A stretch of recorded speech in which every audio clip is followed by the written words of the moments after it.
ಇಂದು ಕಲಬುರಗಿ ಬಂದ್ ಕರೆ ಹಿನ್ನೆಲೆ 6 ಗಂಟೆಗೆ ಪ್ರಾರಂಭವಾದ ಪ್ರತಿಭಟನೆ ಸಂವಿಧಾನ ರಕ್ಷಣಾ ಸಮಿತಿ ಸಂಘಟನೆ ಮತ್ತು ವಿವಿಧ ಸಂಘಟನೆಗಳಿಂದ ಪ್ರತಿಭಟನೆ. ಕಲಬುರಗಿ ನಾಗನಹಳ್ಳಿ ಕ್ರಾಸ್ ಹತ್ರ ವಾಹನಗಳು ತಡೆಗಟ್ಟಿ ಪ್ರತಿಭಟನೆ.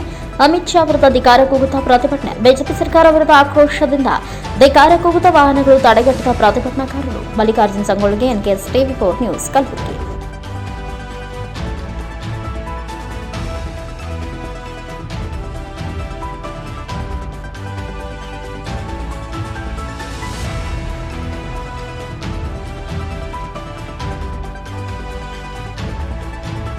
ಕಲಬುರಗಿ ಬಂದ್ಗೆ ಸಂಪೂರ್ಣವಾಗಿ ಬೆಂಬಲಿಸಲಿಕ್ಕೆ ನಾವಿಲ್ಲಿ ಬಂದಿದ್ದೇವೆ.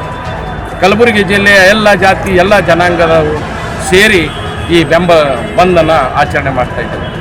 ಈ ಬಂದ್ ಆಚರಣೆ ಮಾಡಲಿಕ್ಕೆ ಮೂಲ ಕಾರಣ ಏನಂದರೆ, ಈ ದೇಶದ ಸಂವಿಧಾನ ಶಿಲ್ಪಿ, ನಮ್ಮೆಲ್ಲರಿಗೆ ಆರಾಧಕರು ಮತ್ತು ಮಾರ್ಗದರ್ಶಕರು, ನಮ್ಮೆಲ್ಲ ಬದುಕಿಗೆ ಕಾರಣೀಕೃತರಾದಂಥ ಬಾಬಾ ಸಾಹೇಬ್ ಅಂಬೇಡ್ಕರ್ ಅವರ ಒಂದು ಹೆಸರನ್ನು ತಗೊಂಡು ಅದು ಸ್ವರ್ಗ ನರಕ ಜೊತೆ ಹೋಲಿಸಿದ್ದಕ್ಕೆ ಈ ದೇಶದ ಗೃಹ ಮಂತ್ರಿ ಅಮಿತ್ ಶಾ ಅವರ ಮಾತನ್ನು ಖಂಡಿಸಿ ನಾವು ಈ ಬಂದನ್ನು ಆಚರಣೆ ಮಾಡ್ತಾ ಇದ್ದೇವೆ. ಯಾಕೆ ಈ ದೇಶದಲ್ಲಿ ಕಳೆದ 11 ವರ್ಷದಿಂದ ನರೇಂದ್ರ ಮೋದಿಯವರ ಹೆಸರನ್ನು ತಗೊಂಡು ಮೋದಿ ಮೋದಿ ಅಂತ ದೇಶ ವಿದೇಶಗಳಲ್ಲಿ ಚಿಲ್ತಾ ಇದ್ದಾರೆ. ಅವಾಗ ಅಮಿತ್ ಶಾಗೆ ಸ್ವರ್ಗ ನರಕ ನೆನಪಿಲ್ಲ. ಅದು ವಿಶೇಷವಾಗಿ ಯಾರು ಮನುಸ್ಮೃತಿಯನ್ನು ಸುಟ್ಟಿದ್ದಾರೋ, ಮನುಸ್ಮೃತಿಯನ್ನು ವಿರೋಧಿಸಿದ್ದಾರೋ, ಮನುಸ್ಮೃತಿಯಿಂದ ಈ ದೇಶದಲ್ಲಿ ದಲಿತರಿಗೆ, ಅಲ್ಪಸಂಖ್ಯಾತರಿಗೆ, ಹಿಂದುಳಿದವರಿಗೆ ಅನ್ಯಾಯ ಆಗಿದ್ದು ಅಂಥ ಒಂದು ವಿಷಯವನ್ನು ತಗೊಂಡು ಸ್ವರ್ಗ ನರಕದ ಜೊತೆ ಮಾತಾಡ್ತಕ್ಕಂಥ ಈ ಅಮಿತ್ ಶಾ ವಿಷಯವನ್ನು ಸಂಪೂರ್ಣವಾಗಿ ಖಂಡಿಸ್ತೇವೆ. ಅಮಿತ್ ಶಾ ಈ ದೇಶದ ಪ್ರಧಾನಮಂತ್ರಿ ಪದದಿಂದ ಹಿಂದೆ ಸರಿಬೇಕು, ಸಾರ್ವಜನಿಕವಾಗಿ ಕ್ಷಮೆ ಕೇಳಬೇಕು, ರಾಷ್ಟ್ರಪತಿಯವರು ಸಂಸತ್ ಸದಸ್ಯತ್ವವನ್ನು ರದ್ದು ಮಾಡಬೇಕು ಅನ್ನುವಂಥ ಆಗ್ರಹವನ್ನು ಇಟ್ಕೊಂಡು ನಾವೆಲ್ಲ ಜಾತಿಯ ಎಲ್ಲ ಜನಾಂಗದ ಜನ ಸೇರಿ ನಾವಿಲ್ಲಿ ಹೋರಾಟವನ್ನು ಮಾಡ್ತಾ ಇದ್ದೇವೆ. ಹಳ್ಳಿಗಳಿಂದ ಜನ ಬಂದಿದ್ದಾರೆ. ನಾನು ಮೆಹರಾಜ್ ಪಟೇಲ್ ತಾವರ್ಗೇರ, ನಮ್ಮ ಸಂಜೀವ್ ಶೆಟ್ಟಿ ಮಾಜಿ ಜಿಲ್ಲಾ ಪರಿಷತ್ ಸದಸ್ಯರು, ಮತ್ತು ನಮ್ಮ ತಾವರ್ಗೇರ ಜನ ಬಂದಿದ್ದಾರೆ, ನಿಜಾಮುದ್ದೀನ್ ಅವರಿದ್ದಾರೆ, ಮತ್ತು ಭಯೂಬ್ ಸಾಬ್ ಇದ್ದಾರೆ. ನಮ್ಮೆಲ್ಲರೂ ಸೇರಿಕೊಂಡು ನಾವು ಬೃಹತ್ ಪ್ರಮಾಣದ ಹೋರಾಟವನ್ನು ನಾವು ಮಾಡ್ತಾ ಇದ್ದೇವೆ ಅಂತಕ್ಕಂಥ ಮಾತನ್ನು ಹೇಳಿ ನಾನು ಈ ಒಂದು ಬಂದ್ಗೆ ಸಂಪೂರ್ಣವಾಗಿ ಬೆಂಬಲಿಸ್ತೇನೆ. ಧನ್ಯವಾದ. ಇವತ್ತಿನ ಕಲಬುರಗಿ ಬಂದ್ ಹಮ್ಮಿಕೊಂಡಿದ್ರಿ, ಎಲ್ಲ ಸಮುದಾಯದವರು ಕೂಡಿ, ಅಲ್ಪಸಂಖ್ಯಾತ ಹಿಡಿದು ಎಲ್ಲ ಸಮುದಾಯದವರು ಕೂಡ ಬಂದಲ್ಲಿ ಕರೆ ಕೊಟ್ಟಿದ್ದೀರಾ. ಆದರೆ ಕಲಬುರಗಿ ಜಿಲ್ಲೆಯಲ್ಲಿ ಮಾತ್ರ ಬಂದು ಕರೆ ಕೊಟ್ಟಿದ್ದೀರಿ. ಮುಂದಿನ ದಿನಗಳು ರಾಜ್ಯಾದ್ಯಂತ ಹೋರಾಟ ಆಗುತ್ತಾ? ಅಮಿತ್ ಶಾ ಅವರು ವಜಾ ಕೊಡ್ತಾ ಇದ್ದಾರೆ, ರಾಜ್ಯಾದ್ಯಂತ ಹೋರಾಟ ಹಮ್ಮಿಕೊಳ್ತೀರಾ ಅನ್ನೋಂಥ? ನಾವು ಬದುಕಿನಲ್ಲಿ ಅಲ್ಪಸಂಖ್ಯಾತರು, ಹಿಂದುಳಿದವರು, ತುಳಿದುಕೊಳ್ಳಲಾದವರು ಇಡೀ ಜೀವನ ಪರ್ಯಂತ ಹೋರಾಟ ಮಾಡುವುದಿದೆ. ನಮ್ಮ ಬದುಕಿನ ಹೋರಾಟವಾಗಿದೆ.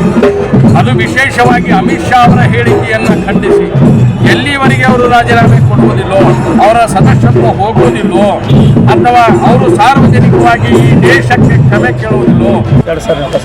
ಹೇಳ್ತೇನೆ. ಈಗ ಅಂಬೇಡ್ಕರ್ ಅವರಿಗೆ ಅಪಮಾನ ಮಾಡಿದಾರೆ ಅಂತ ಒಂದು ಕೂಗು ಕೇಳಿ ಬರ್ತಾ ಇದೆ ಇಡೀ ದೇಶದಿಂದ. ಅದಕ್ಕೋಸ್ಕರ ಅವ್ರಿಗೆ ಈಗ ಏನು ಮಾಡ್ಬೇಕಂತ ನೀವು ಆಶಿಸ್ತೀರಾ? ಅಂದರೆ ಬೇಡಿಕೆ ಏನು ನಿಮ್ಮದು? ಯಾಕೆ ಏತಕ್ಕಾಗಿ ಹೋರಾಟ ಮಾಡ್ತಿದ್ರೆ? ಈಗ ನೀವು ಬೇಡಿಕೆ ಈಡೇರಿಸಿದ್ರೆ ಮುಂದಿನ ಕ್ರಮ ಏನು? ಇವತ್ತು ಕೇಂದ್ರದ ಗೃಹ ಮಂತ್ರಿಯಾದ ಅಮಿತ್ ಶಾ ಅವರು ರಾಜ್ಯಸಭೆಯಲ್ಲಿ ಅಂಬೇಡ್ಕರ್ ಅವರ ಬಗ್ಗೆ ಅವಹೇಳನಕಾರಿಯಾಗಿ ಮಾತನಾಡಿದ್ದಾರೆ.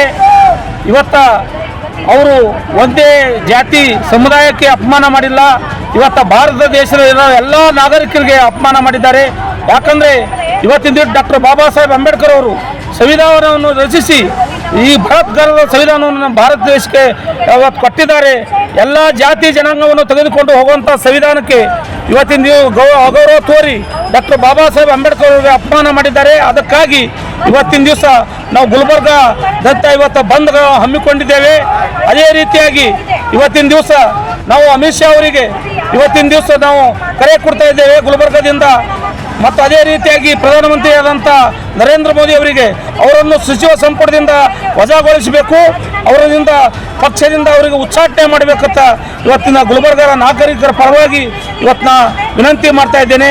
ಅದೇ ರೀತಿಯಾಗಿ ಇದೇ ಥರ ಮುಂದುವರೆದರೆ ನಾವು ಗುಲ್ಬರ್ಗ ಜಿಲ್ಲೆಯಾದ್ಯಂತವಾಗಿ ಮತ್ತು ಕರ್ನಾಟಕ ತುಂಬ, ನಾವು ದೇಶದ ತುಂಬ ನಾವು ಅವರನ್ನು ವಜಾ ಮಾಡುವವರೆಗೆ ನಾವು ಹೋರಾಟವನ್ನು ಮುಂದುವರಿಸ್ತೇವೆ ಅಂತ ಹೇಳಿ ನಾನು ಇವತ್ತು ಎಲ್ಲ ಜಾತಿ ಜನಾಂಗವನ್ನು ತೆಗೆದುಕೊಂಡು ಹೋಗುವಂಥ ಭಾರತದ ಸಂವಿಧಾನವನ್ನು ಇವತ್ತು ಬರೆದಂಥ ಡಾಕ್ಟರ್ ಬಾಬಾ ಸಾಹೇಬ್ ಅಂಬೇಡ್ಕರ್ ಅವರಿಗೆ ಅಪಮಾನ ಮಾಡೋದಕ್ಕಾಗಿ ಇವತ್ತಿನ ದಿವಸ ಅದನ್ನು ನಾವು ಖಂಡಿಸಿ ಇವತ್ತಿನ ದಿವಸ ನಾವು ಗುಲ್ಬರ್ಗ ಬಂದು ಹಮ್ಮಿಕೊಂಡಿದ್ದೇವೆ.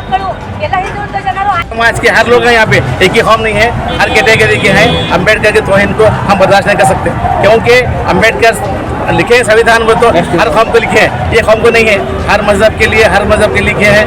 वो आज उससे क्या करना, वो तो हमेशा कड़ी बार नहीं, दुनिया से बार करना उससे। कि हमारा तो ये हुक्म नहीं है, हमारा पब्लिक का डिमांड है, क्योंकि घर मंत्री कैसा रहना उसे मालूम नहीं है, होम मिनिस्टर किसे बोलते मालूम है, होम किसे बोलते हैं, हर पब्लिक को लेकर चलना चाहिए।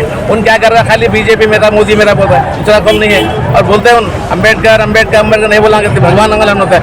और इलेक्शन मोमेंट में क्या बोलते हैं बीजेपी वाले, मोदी मोदी बोलते हैं कि मोदी भगवान है। क्या बोलता हूँ मैं बोलता हूँ उसे 24 घंटे नहीं, कभी भी उसे राजीनामा देना और MP क्या बोलते हैं MP का एग्जाम देना हूँ। ಭಾರತ ದೇಶದಲ್ಲಿ ಮಾನ್ಯ ಏನು ಗೌರವಾನ್ವಿತ ಸ್ಥಾನದಲ್ಲಿರ್ತಕ್ಕಂಥ ಸಂವಿಧಾನ ಹುದ್ದೆಯಲ್ಲಿರ್ತಕ್ಕಂಥ ಅವರು ಏನು ಅಮಿತ್ ಶಾ ಏನು ಏನಪ್ಪ ಅಂತಂದರೆ ಈ ರಾಜ್ಯದ ಈ ದೇಶದಲ್ಲಿ ಸಂವಿಧಾನದ ಅಡಿಯಲ್ಲಿ ನಾವೆಲ್ಲರೂ ಗೌರವಪೂರ್ವಕವಾಗಿ ಒಂದು ಸಾಕ್ತಾ ಇದ್ದೀವಿ. ಈ ಜನಕ್ಕೆ ಈ ಒಂದು ಮಹಾತ್ಮರಿಗೆ, ಈ ದೇಶದ ಮಹಾತ್ಮರಿಗೆ ಒಂದು ಪದವನ್ನು ಬಯಸಿರ್ತಕ್ಕಂಥದ್ದು ಏನು ಇವತ್ತು ಅಂಬೇಡ್ಕರ್ ಅಂಬೇಡ್ಕರ್ ಅಂಬೇಡ್ಕರ್ ಅಂತಕ್ಕಂಥ ಏನು ಎಷ್ಟು ನೆನೆಸ್ಕೊಳ್ತಾ ಇದ್ದೀವಿ. ಅದೇ ನನ್ನ ದೇವರನ್ನು ನೆನೆಸಿದ್ರೆ 7 ಜನ್ಮದ ಪುಣ್ಯ ಬರ್ತದೆ ಅಂತಕ್ಕಂಥ ಮಾತನ್ನು ಹೇಳ್ತಾ ಇದ್ರು. ಅದು ಇಡೀ ಮನುಕುಲಕ್ಕೆ ಒಂದು ನೋವುಂಟನ್ನು ಮಾಡಿದೆ. ಇವತ್ತು ಬಾಬಾ ಸಾಹೇಬ್ ಅಂಬೇಡ್ಕರ್ ಸರ್ವ ಜನಾಂಗದ ಶಾಂತಿಯ ತೋಟ ಇದ್ದಂಗೆ ಅವರು ಸರ್ವ ಜನಾಂಗದ ಕಾನೂನದ ಅಡಿಯಲ್ಲಿ ಅವಕಾಶವನ್ನು ಕಲ್ಪಿಸಿಕೊಟ್ಟಿದ್ದಾರೆ.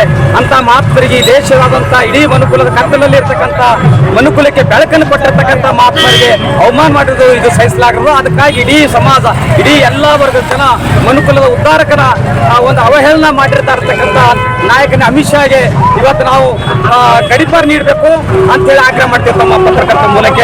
ಹಾಗಾಗಿ ಇಡೀ ಒಂದು ವ್ಯವಸ್ಥೆ ಒಂದು ರಕ್ಷಣೆ ನೀಡಬೇಕಾಗಿತ್ತು, ದೇಶ ರಕ್ಷಣೆ ನೀಡಬೇಕಾಗಂತವ್ರು ಇವತ್ತು ಈ ಥರ ಹೇಳಿಕೆ ನೀಡಬಾರ್ದಾಗಿತ್ತು. ಇಂಥವ್ರನ್ನ ಗಡೀಪಾರು ಮಾಡಿ ಇಡೀ ದೇಶದಿಂದ ಓಡಿಸ್ತಕ್ಕಂಥ ವ್ಯವಸ್ಥೆ ಆಗಬೇಕು.